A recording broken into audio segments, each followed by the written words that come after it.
Time and time again, I'm seeing things online in the comments section saying things like cardboard spools don't play well with an AMS system, to you can't use cardboard spools in an AMS, and while there's some truth to that, it's not always that cut and dry. Here we have two spools from the same manufacturer, Elegoo in particular, and for the last year and a half and close to 3,000 print hours, I've been using Elegoo spools in my AMS system almost exclusively. It's priced pretty cost effectively and they offer a wide variety of different materials and colors, and it's pretty easy to get on Amazon. And during those 3,000 plus hours that I've had my AMS system connected to the P1P, I haven't had to replace a single component inside of the AMS due to cardboard spools. In fact, I haven't had to replace anything inside of the AMS aside from a PTFE tube coming out the back. So while I did say there is some truth to the fact that you might not want to use a cardboard spool in the AMS, that's mainly due to spools like this, the ones without a sealed edge. Now, I will caveat that with saying most of the spools that I've run through that machine don't have a sealed edge, and some of them are even broken apart like we see here. And again, I haven't had to replace anything inside of the AMS system, not even a bearing, not a roller, not any of the feeders, and it's still running just fine. So here's the thing. Many manufacturers, Bambu Lab included, recommend not using cardboard spools inside of your AMS system for a variety of reasons, including pieces of cardboard breaking off while the roller is spinning, getting caught inside of the bearings, inside of some of the mechanical components. But with so many manufacturers now producing multicolor systems like the AMS, manufacturers of Filament are also starting to take note and update the way that they produce the cardboard spools. Take Elegoo, for instance. This is a newer spool of Elegoo PLA, regular black PLA, and you can see here, it's got a nice sealed edge, and that even continues on to the inside. So you don't have to worry about the edge breaking off or causing any issues when you're using it in your AMS system. There's even manufacturers that are making filament that have a label on it that specifically says something like manufactured for AMS or AMS compatible. Even if you're using a spool that's not AMS compatible and doesn't have a sealed edge like this, general rule of thumb would be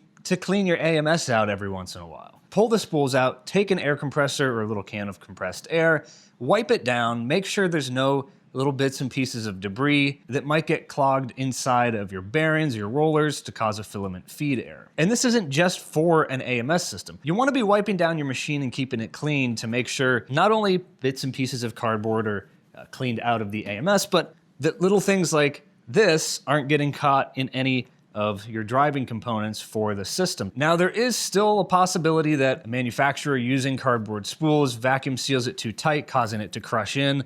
That could possibly break open that seal or cause an uneven surface, which obviously isn't going to roll in the AMS very well. And that's something that you don't generally experience with plastic spools, because plastic isn't just gonna bend in like that, it would just break. But there is a few different options you have as far as running cardboard spools in an AMS type system. Number one would be finding a manufacturer that has sealed edges on their spools. The other option would be to 3D print these little plastic rings that go around the cardboard spool. Now, this one in particular is a design for Elegoo. They have two different sizes. There's 199 millimeters and there's a 200 millimeter. Now, some spools can vary in circumference, and this spool of Elegoo PET G was a little bit tight when I was trying to fit this 199 millimeter ring around the edge.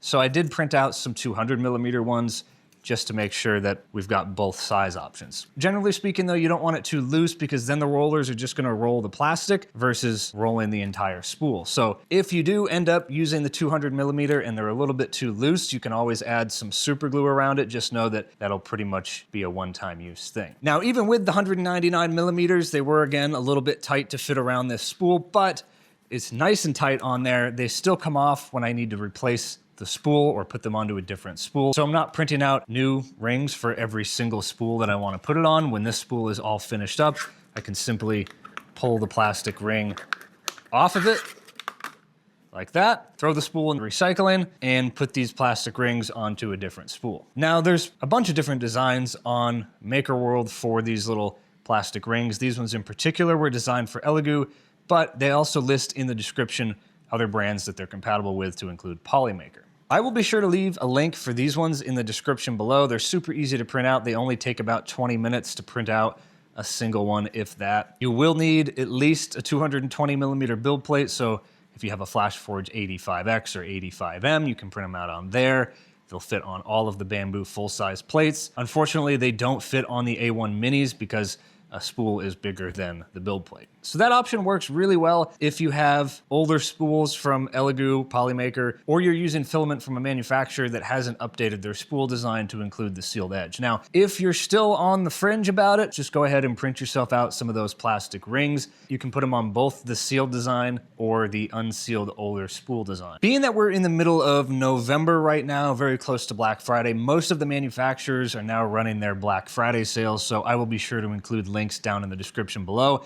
Bambu Lab has huge sales on not only their Filament, but all of their 3D printers, excluding the P2S, because that's a brand new machine and as of right now isn't actually currently available for sale in the United States. But most of their other machines are on sale and they've got some amazing bulk deals on Filament. So if you really don't like using cardboard spools, go check out Bambu Lab's Black Friday deals, linked down in the description below. So there is one other option you have if you don't want to use the actual cardboard spool itself. You can pull the cardboard off of the outer edges and then put a reusable plastic spool inside. The inside diameter of these cardboard spools is perfectly sized to fit one of the reusable spools from Bambu Lab. So here we have one of the reusable bamboo spools, and like I said, this diameter will fit perfectly inside of the inner cardboard part of these Elegoo spools.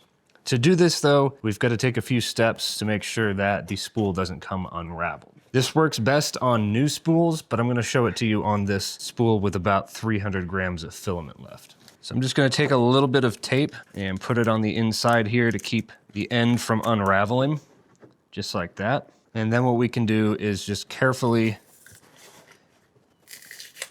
break the spool off.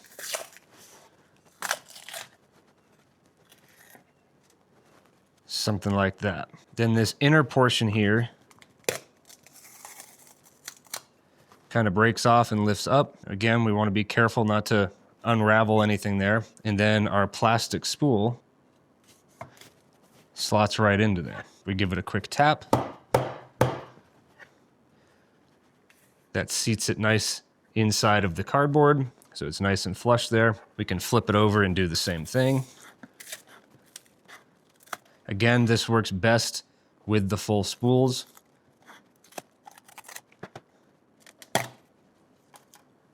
And now we can set our other side inside of it.